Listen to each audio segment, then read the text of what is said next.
Hello friends, welcome to Mathematics Army. This is our second lecture on determinants. Our today's topic is properties of determinants. किसी matrix का determinant निकालने के लिए हम properties को use करते हैं। हम डिटर्मिनेंट निकालने के लिए मैट्रिक्स को एक्सपेंड करते हैं, पर अगर मैट्रिक्स को एक्सपेंड करना मुश्किल है तो हम इन प्रॉपर्टीज का यूज करते हैं। तो हम देख लेते हैं इसकी प्रॉपर्टीज। फर्स्ट प्रॉपर्टी क्या कहती है, अगर हम सब रोज को कॉलम्स के साथ इंटरचेंज कर दें, यानी कि जैसे हमने मैट्रिक्स में किया था, अगर हम एक मैट्रिक्स का ट्रांसपोज निकाल लें, जैसे कि हमारे पास ये मैट्रिक्स है ए, अगर हम इसका ट्रांसपोज कर दें, ट्रांसपोज में हम क्या करते थे, रोज को कॉलम वाइज लिख देते थे, या कह लो कि कॉलम को रो वाइज लिख देते थे। ठीक है, तो ये प्रॉपर्टी कहती है कि अगर हम एक मैट्रिक्स का ट्रांसपोज कर दें तो दोनों मैट्रिक्स का डिटर्मिनेंट, अगर हम एक मैट्रिक्स का ट्रांसपोज कर दें तो दोनों मैट्रिसेस के डिटर्मिनेंट्स इक्वल होंगे। यानी कि अगर मैं इस मैट्रिक्स का डिटर्मिनेंट निकालूं और इस मैट्रिक्स का डिटर्मिनेंट निकालूं तो वो दोनों इक्वल होंगे। जैसे कि इस मैट्रिक्स का डिटर्मिनेंट है 28, ये मैंने पहले से निकाला हुआ है, तो आप इसका डिटर्मिनेंट निकाल के देखो, ये भी 28 ही आएगा। अगर आपको डिटर्मिनेंट एक्सपेंड करना नहीं आता तो आप मेरी प्रीवियस वीडियो देख सकते हैं, उसका लिंक मैं आई बटन पे दे दूंगा और आपको डिस्क्रिप्शन बॉक्स में भी मिल जाएगा। अब आ जाते हैं सेकंड प्रॉपर्टी पर। सेकंड प्रॉपर्टी क्या कहती है, अगर एक मैट्रिक्स का कोई कॉलम या उसकी कोई रो के सभी एलिमेंट्स जीरो हों, ध्यान से समझ लीजिए, अगर एक मैट्रिक्स की कोई रो या कॉलम में सभी एलिमेंट्स जीरोज हों, जैसे आपको इसमें दिख रहा है कि इसकी रो 2 में हर एलिमेंट जीरो है और इसके थर्ड कॉलम में हर एलिमेंट जीरो है, तो उसका डिटर्मिनेंट हमें फाइंड करने की जरूरत नहीं है, वो सीधा सीधा जीरो हो जाएगा।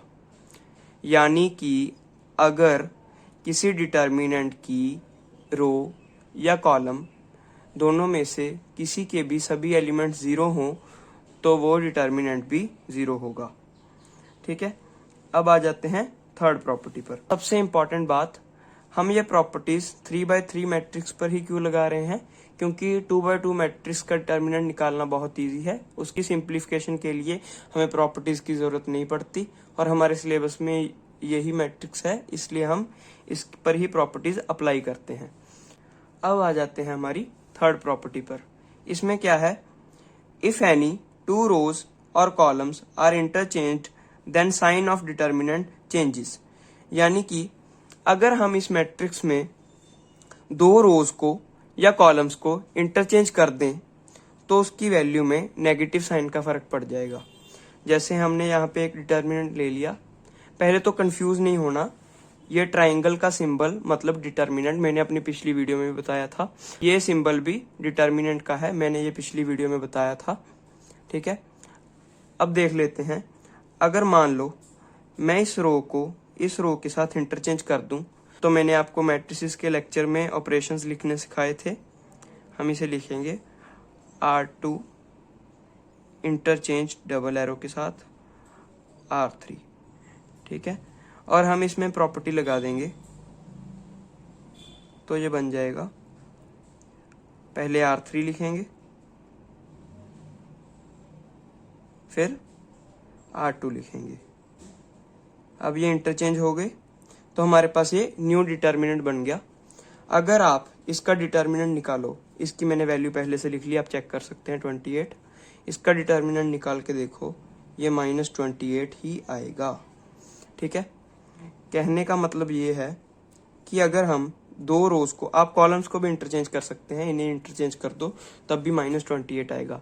कहने का मतलब ये है, अगर हम किसी भी दो रोज या कॉलम्स को आपस में इंटरचेंज करते हैं तो उसके डिटर्मिनेंट में साइन का फर्क पड़ जाएगा।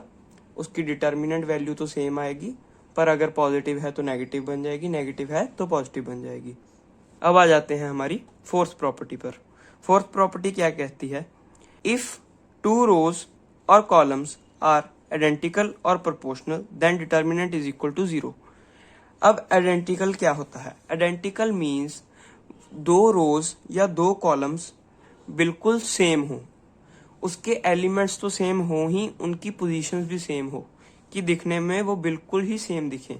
जैसे ये रो है 1 3 4, ये भी है 1 3 4, इनकी पोजीशंस भी सेम होनी चाहिए, ऐसे नहीं है ये 3 4 1 लिखा हो। आइडेंटिकल का मतलब है कि ये दोनों रोज बिल्कुल ही सेम हो, कोई भी फर्क ना हो। ठीक है, तो हम क्या कह सकते हैं कि इसका डिटर्मिनेंट सीधा सीधा 0 बन जाएगा। जैसे आपको दिख रहा है ये दोनों रोज सेम है, आप इसे एक्सपेंड करके देख सकते हो, ये पक्का 0 ही आएगा। आपको सभी प्रॉपर्टीज चेक करते रहना है, इससे आपकी प्रैक्टिस भी होगी और आपको प्रॉपर्टीज अच्छे से याद भी होगी। अब बात आती है प्रोपोर्शनल की। प्रोपोर्शनल का क्या मतलब है? जैसे ये वाली रो देख लो आप, और ये वाली रो देख लो, आप 1/2 फाइंड करके देखो। 1/2, ये क्या आ गया 2/4, ये क्या आ गया 3/6। इन तीनों की वैल्यू 1/2 ही आएगी। ठीक है, इसका मतलब है ये दोनों रोज प्रोपोर्शनल है, तो ये भी 0 ही हो जाएगा। ठीक है, अगर आपको ये समझ नहीं आया तो नेक्स्ट प्रॉपर्टी कीजिए, आपको उससे समझ आ जाएगा। इसमें ये कह रहा है अगर हम किसी कांस्टेंट k को, यानी कि किसी को भी, यानी 2 के साथ या 3 के साथ हम किसी रो या कॉलम को मल्टीप्लाई कर दें, उसके हर एलिमेंट को उस नंबर के साथ मल्टीप्लाई कर दें, तो उसके डिटर्मिनेंट में k मल्टीप्लाई में आ जाएगा। मैं आपको समझाता हूँ कैसे। पहले ये देखो, आपके पास एक A मैट्रिक्स है, उसका ये डिटर्मिनेंट दिखाया हुआ है। हम इसमें अगर प्रॉपर्टी लगाते हैं, जैसे यहाँ प्रॉपर्टी लगी हुई है C1 में, तो हम C1 के हर एलिमेंट को 2 के साथ मल्टीप्लाई कर देंगे। अब देखते हैं कैसे। जैसे हम यहाँ पे लिख देंगे 2 8 14, बाकी एलिमेंट्स को वैसे ही उतार लो सेम टू सेम। ठीक है, उसके बाद हमें क्या करना है, जैसे हमारे पास ये डिटर्मिनेंट आ गया, अब आपने क्या किया है, इसे 2 के साथ मल्टीप्लाई किया है, तो ये कह रहा है कि इसके डिटर्मिनेंट भी 2 के साथ मल्टीप्लाई हो जाएगा। मतलब कि इसका डिटर्मिनेंट भी 2 के साथ मल्टीप्लाई हो जाएगा। आप इसका डिटर्मिनेंट निकालो, इसकी वैल्यू लिखो, और अब आपने कॉलम 1 को 2 के साथ मल्टीप्लाई किया और इसकी वैल्यू लिखो। ये 2 × में हो जाएगा। मान लो इसकी वैल्यू आती है कोई a, आप लेट कर सकते हो, इसकी वैल्यू a आ रही है, आप निकाल लेना, तो इसकी वैल्यू आएगी 2a, मतलब ये इसका डबल हो चुका होगा। जैसे हमने यहाँ पे कॉलम पे लगा के दिखाया, आप रो में भी लगा सकते हो। आप किसी भी रो को 2 से 3 से किसी के साथ भी मल्टीप्लाई करो, फिर उसका अगर आपने यहाँ पे 3 के साथ मल्टीप्लाई किया किसी भी रो को, ठीक है, तो उसके डिटर्मिनेंट की वैल्यू उसकी थ्राइस हो जाएगी, मतलब उसका भी 3 × हो जाएगा डिटर्मिनेंट में। मतलब कि new determinant is equal to old determinant का k मल्टीपल। ठीक है ना। अब ये देख लेते हैं, इस प्रॉपर्टी का हम सेकंड यूज भी कर सकते हैं। कैसे? मान लो जैसे हम इसमें मल्टीप्लाई करते थे, हम इसमें से कॉमन भी ले सकते हैं। जैसे ये रोज देख लो या कॉलम्स देख लो, जैसे हमें दिख रहा है कि सेकंड रो में से हम 4 या 2 कॉमन निकाल सकते हैं। ठीक है, तो हमें इस प्रॉपर्टी को कैसे एक्सप्रेस करना है, जैसे हम इसको करते थे टेकिंग 4 कॉमन फ्रॉम R2। हम कितना भी कॉमन निकाले हमें लिख देना है। ठीक है, तो हमने यहाँ पे 4 बाहर निकाला और इसे ऐसे लिख दिया। ठीक है, तो इससे हमें क्या पता चला कि ये मैट्रिक्स और ये मैट्रिक्स, अगर हम इसका डिटर्मिनेंट निकालें और इसका डिटर्मिनेंट निकाल के 4 के साथ मल्टीप्लाई करें तो ये इक्वल आएगा। मतलब ये इस प्रॉपर्टी का ही वाइस वर्सा हो गया। मतलब हम कैसे भी कर सकते हैं, जैसे हमने यहाँ पे किया था कि 4 के साथ मल्टीप्लाई करके ये बना देते हम। ठीक है, मान लो हम यहाँ पे सेकंड रो को 4 के साथ मल्टीप्लाई करें और ये मैट्रिक्स बना दें, तो हमने कहा था ये 4a बन जाएगा जैसे।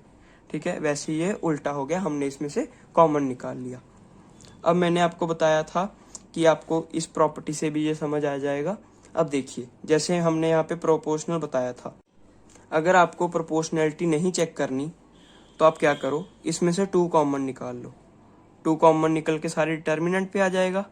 ठीक है, तो सारे डिटर्मिनेंट के साथ मल्टीप्लाई हो जाएगा ना। अब यहाँ पे देखो 2 कॉमन निकालोगे तो ये क्या बन गया 1 2 3, ये और ये सेम हो गए, आइडेंटिकल हो गए, तो आप सीधा इसे 0 लिख सकते हो। ठीक है ना। आप किसी भी तरह से कर सकते हो। ये प्रॉपर्टीज सिर्फ आपकी डिटर्मिनेंट की इवैल्यूएशन को सिंपल करने के लिए ही बनी है। ठीक है। अब 6th प्रॉपर्टी देख लेते हैं। If elements of a row और column are expressed as sum of 2 और more items then it can be expressed as sum of determinants. ये कह रहा है कि अगर किसी रो के एलिमेंट्स या किसी कॉलम के एलिमेंट्स को सम में एक्सप्रेस किया हुआ है तो हम इसे 2 डिटर्मिनेंट्स में तोड़ सकते हैं। कैसे? अगर हमें ये R1 जैसे दिया हुआ है,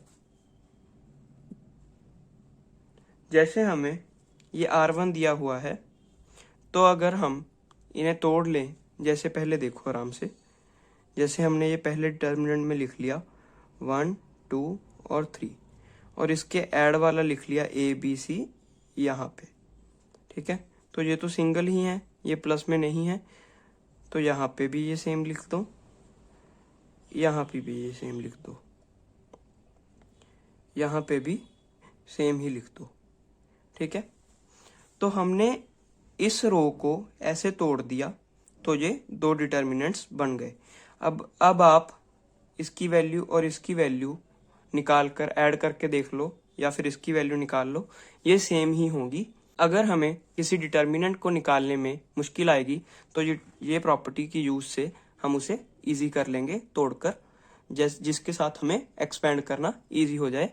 आपको एग्जांपल से ये अच्छे से समझ आ जाएगा। तो अब हम करेंगे डिटर्मिनेंट की लास्ट और मोस्ट इम्पॉर्टेंट प्रॉपर्टी। ठीक है। ये मैंने आपकी बुक वाली थ्योरी नहीं लिखी है, मैंने आपको इजी करके एक लाइन में समझाने के लिए इसे लिखा है। आप बुक में से इसकी थ्योरी पढ़ सकते हैं। ठीक है। आपको हर प्रॉपर्टी का प्रूफ आपकी बुक में मिल जाएगा, पर वो आपकी मर्जी है आपको वो करना है या नहीं, उसकी इम्पोर्टेंस नहीं है। सिर्फ ये इम्पोर्टेंट है कि आपको प्रॉपर्टीज यूज करके सम निकालना आना चाहिए। ठीक है। तो प्रॉपर्टीज का ऐसे याद रखने की भी जरूरत नहीं है, प्रॉपर्टी 1 प्रॉपर्टी 2, आपको सिर्फ प्रॉपर्टीज याद होनी चाहिए कि इतनी प्रॉपर्टीज होती हैं और ये प्रॉपर्टीज हैं और ऐसे इसे अप्लाई करते हैं। ठीक है। तो अब ये हम समझ लेते हैं। The value of determinant remain same if we apply the operations. ठीक है। ये कह रहा है कि डिटर्मिनेंट की वैल्यू सेम रहती है अगर हम इस पे ऑपरेशंस अप्लाई करें। तो आपको याद होगा इंटरचेंजिंग वाली प्रॉपर्टी हमने कर ली, मतलब हम अगर ये रोज को इंटरचेंज करते हैं या कॉलम्स को इंटरचेंज करते हैं तो उसकी वैल्यू में नेगेटिव साइन आ जाता है डिटर्मिनेंट की। वो भी हमने कर ली कि हम किसी रो या कॉलम को किसी कांस्टेंट के साथ मल्टीप्लाई कर दें तो उसके डिटर्मिनेंट को उसी कांस्टेंट के साथ मल्टीप्लाई कर दिया जाता है। ठीक है। तो कौन सी प्रॉपर्टीज रहेगी मैट्रिक्स में, थोड़ा याद करो कि आपकी कौन सी प्रॉपर्टी रह गई। आप याद करो, आपने मैट्रिक्स में कुछ इस तरह का किया था, प्लस KRJ, या फिर कॉलम में किया था ये वाला CIKCJ। ये तो आपने इनवर्स निकालने के लिए जो ट्रांसफॉर्मेशंस लगाई थी उसमें भी यूज किया था। कॉलम वाला मैंने कहा था कि छोड़ दो एक बार, तो मैं आपको, अगर आपको नहीं याद आया तो मैं आपको समझा देता हूँ। मान लो हम इसमें प्रॉपर्टी लगाते हैं R1 और हम लिखते हैं कि R1 को R2 में ऐड कर दें। ठीक है। तो पहले मैंने आपको बताया था कि जो लेफ्ट में है वही चेंज होगी, बाकी दोनों को वैसे ही लिख लो। ठीक है। डिटर्मिनेंट सीखने के लिए मैट्रिसेस आना बहुत इंपॉर्टेंट है, तो पहले वो लेक्चर्स प्रॉपरली लगाओ, फिर ही आपको ये समझ आएगा। R1 को क्या करना है, R2 में ऐड करना है। 3, 2 + 1 3, 3 + 4 7। ठीक है। तो हमारे पास ये मैट्रिक्स बन गई। मतलब इस डिटर्मिनेंट की वैल्यू निकाल लो या इसकी निकाल लो, ये इक्वल ही रहेंगी। आप समझ गए ना कि अगर हम कोई ऑपरेशन लगा दें, इन दोनों में से कोई भी ऑपरेशन लगा लो, इसकी वैल्यू में चेंज नहीं आएगा। जितनी डिटर्मिनेंट की वैल्यू इसकी होगी उतनी ही इसकी होगी, उतनी ही इसकी होगी। ठीक है। अब आप कोई कॉलम वाला लगा के देख लो। चलो C1 में C3 ऐड कर लो। ठीक है। तो ये क्या बन गया आपके पास, ध्यान से करना। अब कॉलम वाइज लिखना है ना, C2 और C3 को वैसे का वैसे लिख लो, ठीक है। क्या करना है, C1 को चेंज करना है, C3 ऐड करना है। 3 + 7 10, 2 + 4 6, 5 + 2 7। इसकी भी वैल्यू निकाल लो, इसकी भी निकाल लो, इसकी भी निकाल लो, सेम आएगी, ठीक है। ये भी और देख लो, ठीक है। इस पे भी और आगे ऑपरेशन लगा लो, जैसे मैंने आपको बताया था। R2 का ऑपरेशन लगा लो। चलो R2 में क्या ऐड कर दो, 2 × R1। ये भी प्रॉपर्टी की थी ना, ये कांस्टेंट ही है। मैट्रिक्स वाला दोबारा देख लो एक बार, याद आ जाएगा। मैट्रिक्स वाला दोबारा देख लो एक बार, याद आ जाएगा। ये लगा के देख लो। पहले R1 को क्या करते हैं, 2 के साथ मल्टीप्लाई करते हैं, फिर R2 में जोड़ देते हैं। वैसे ही करो, R2 में ऑपरेशन लगेगा तो R1 और R3 को वैसे ही उतार लो, ठीक है। अब क्या करना है, मैन्युअली एक बार R1 में 2 मल्टीप्लाई करो, ठीक है। 20 बन गया। किस में जोड़ना है, R2 में। 20 + 6 26, 6 बन गया। 6 + 1 7, ये 14 बन गया। 14 + 4 18, ठीक है ना। ये भी डिटर्मिनेंट आ गया। इन सभी की वैल्यू निकाल लो, इक्वल आएगी। ये है आपकी प्रॉपर्टी, ठीक है। आपको प्रॉपर्टीज के प्रूफ भी दिए होंगे। प्रॉपर्टीज के प्रूफ एक दूसरे से ही हो जाते हैं, जैसे इसमें हम थर्ड प्रॉपर्टी का यूज करके इसे प्रूफ कर दें, ठीक है ना। तो इसे कंफ्यूज नहीं करना, आराम से करो। बस प्रॉपर्टीज याद रखो कि ये प्रॉपर्टीज हैं और इसे ऐसे ऐसे अप्लाई करना है। अब एक एग्जांपल देख लो छोटी सी। अब इसमें दिमाग लगाओ, डिटर्मिनेंट निकालना है। पहले तो आपको दिमाग में आएगा एक्सपेंड कर देते हैं, ठीक है। पर आपको अगर पेपर में लिखा हो using properties of determinants without expanding, या फिर आपका सम ही इतना मुश्किल हो कि ऐसे सिंप्लीफिकेशन होगी ही नहीं, अगर आप सीधा एक्सपेंड कर दो तो आपको प्रॉपर्टीज का यूज करना पड़ेगा। वैसे भी प्रॉपर्टीज यूज कर लो तो आसान हो जाएगा सम, ठीक है। अब यह ध्यान से देखो, ये ABC है, ये PQR है, और ये A + P B + Q C + R है। अगर इस तरह से देखेंगे तो हमें कुछ सेम नहीं दिख रहा, ठीक है। कॉलम वाइज देखो, ये कोई सम पड़ा है, मतलब हमें इसे स्प्लिट करना चाहिए, ठीक है। तो ये क्या है, A और P B और Q C + R है, ठीक है। तो पहले एक बार इसके जैसा एक कॉलम बना के देख लो। क्या करेंगे हम, C1 लेंगे, C1 में C2 को ऐड कर देंगे। यही प्रॉपर्टी हमने की थी, यही अप्लाई कर रहे हैं कि कोई फर्क नहीं पड़ेगा, करो। तो हम क्या करेंगे, C1 में C2 को ऐड करेंगे, A + P बन गया, B + Q बन गया, C + R बन गया। ये तो वैसे ही लिख लेंगे, सेकंड कॉलम भी वैसे ही लिख लिया, थर्ड भी वैसे ही लिख लिया। अब आपको ध्यान से देखना है, ये 2 कॉलम्स सेम हो गए। जैसे मैंने आपको एक प्रॉपर्टी बताई थी, अगर 2 कॉलम या 2 रोज आइडेंटिकल हो जाते हैं तो आपको सोचना नहीं है, सीधा लिख देना है कि डिटर्मिनेंट आपका 0 आ गया, ठीक है। तो आप इसे शो कैसे कर सकते हो, अगर आपको ये प्रॉपर्टी की मदद से नहीं करना, आपको नहीं लिखना बाय यूजिंग दिस प्रॉपर्टी, ये आपको पूरी स्टेटमेंट लिखने में मुश्किल आ रही है, तो आप क्या करो, सीधा सीधा ये करो। अगर आप इस कॉलम को इस कॉलम में से घटा दोगे, समझ रहे हो, इसे इसमें से घटा दो, देखते हैं क्या बनता है। यहाँ लगाओ, क्या करना है हमें, कॉलम 1 चेंज करना है। क्या करना है, कॉलम 1 - कॉलम 3। आप कॉलम 3 में भी प्रॉपर्टी लगा सकते थे। और एक डिटर्मिनेंट में कोई इशू नहीं है कि आप रो ऑपरेशंस लगा रहे हो तो सीधा कॉलम लगा दिया, बीच में ही चलेंगे। जैसे मैट्रिक्स में मैंने आपको बताया था कि यहाँ नहीं लगा सकते हम, कि अगर कॉलम वाले लगा रहे हैं तो कॉलम वाले चलेंगे, रो वाले लगा रहे हैं तो रो वाले चलेंगे। इसमें कोई दिक्कत नहीं है, आप कैसे भी लगा सकते हो।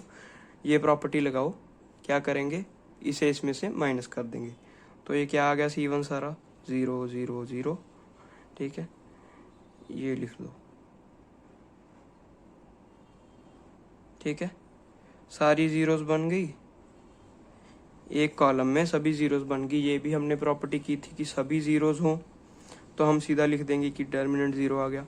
अगर आपको वो भी नहीं यूज करना तो यहाँ पे एक्सपेंड कर दो, एक्सपेंड करके सॉल्व करके देख लो, मल्टीप्लाई में तो 0 ही आएगा ना। आप सॉल्व करके देख लो, विद रिस्पेक्ट टू कॉलम 1 कर दो या R1 कर दो, ये 0 ही आएगा। आप चेक कर सकते हो, बड़ा ही इजी सम था। आपको ऐसे ही प्रॉपर्टीज लगाकर सम को आसान करना है, और इसका मेजर स्टेप होता है कि आपको पहले 0 बनाने की कोशिश करनी है। कहीं भी 0 बन गई तो आपका एक्सपेंड करना इजी हो जाएगा। अगर पूरी रो या पूरी कॉलम ही बन गई तो डिटर्मिनेंट को 0 ही लिख दो। पहले कोशिश करो कि आप 1 बना लो, कॉमन निकाल के कुछ अगर निकलता हो, या ऐड वगैरह करके सीधा 0 बनती है तो सीधा 0 बना लो। 0 या 1 बनाने के बाद आपका आसानी से सम हो जाएगा।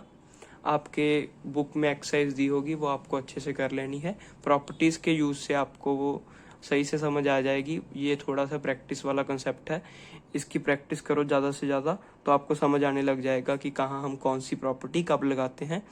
और आप प्रॉपर्टीज चेक करते रहना, जो मैंने आपको बताया कि डिटर्मिनेंट सेम आएगा जैसे हमने की है। सभी को एक बार एक्सपेंड करके डिटर्मिनेंट निकाल के देख लेना कि प्रॉपर्टी ट्रू है ना। तो okay, thanks for watching mathematics army. Please like, share, subscribe and press the bell icon for latest update. Thank you so much.